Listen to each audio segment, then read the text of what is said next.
வருகின்ற 18ஆம் தேதி என்று ஒரு வரலாற்று நாயகன், எதிர்கால தமிழக மக்களால் போற்றப்படுகிற ஒரு மாற்றத்தை உருவாக்குகிற மக்கள் சக்தியாக இருக்கிற தமிழக வெற்றி கழகத்தினுடைய தலைவர் விஜய் அவர்கள் இங்கே வருகை தருகிறார்கள். காலை சரியாக 11 மணியிலிருந்து 1 மணிக்குள் அந்த நிகழ்ச்சி நடைபெற இருக்கிறது.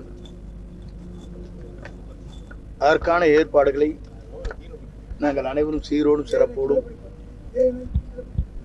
ஏற்பாடுகளை செய்து வருகிறோம். இந்த நிகழ்ச்சி அரசு அலுவலர்கள் கேட்டதைப் போல ஏற்ப பல்வேறு பணிகளை நாங்கள் நிறைவேற்றி தருவதற்கு அந்த நடவடிக்கையின் காரணமாக என்னென்ன ஆலோசனையை சொல்கிறாரோ அந்த ஆலோசனையை ஏற்று பணிகளை நிறைவேற்றுவதற்கு நாங்கள் தயாராக இருக்கிறோம். இந்த நிகழ்ச்சி என்பது முதலில் தமிழகத்திலே பாண்டிச்சேரிக்கு பிறகு தமிழகம் வருகை தர இருக்கிறார்கள். இந்த நிகழ்ச்சி என்பது ஒரு வரலாறு படைக்கின்ற நிகழ்ச்சியாக இது அமையும். அதே நேரத்தில் நேற்றைய தினம் 4 தீர்மானம் நிறைவேற்றப்பட்டிருக்கிறது. உங்களுக்கு தெரியும், நம்முடைய வெற்றி கழகத்தினுடைய மக்கள் நாயகன், மக்களால் எதிர்காலத்தை அரியணையில் அமர்த்தப் போகிற வெற்றி கழகத்துடைய தலைவர், அவர்தான் தமிழ்நாட்டின் முதலமைச்சர்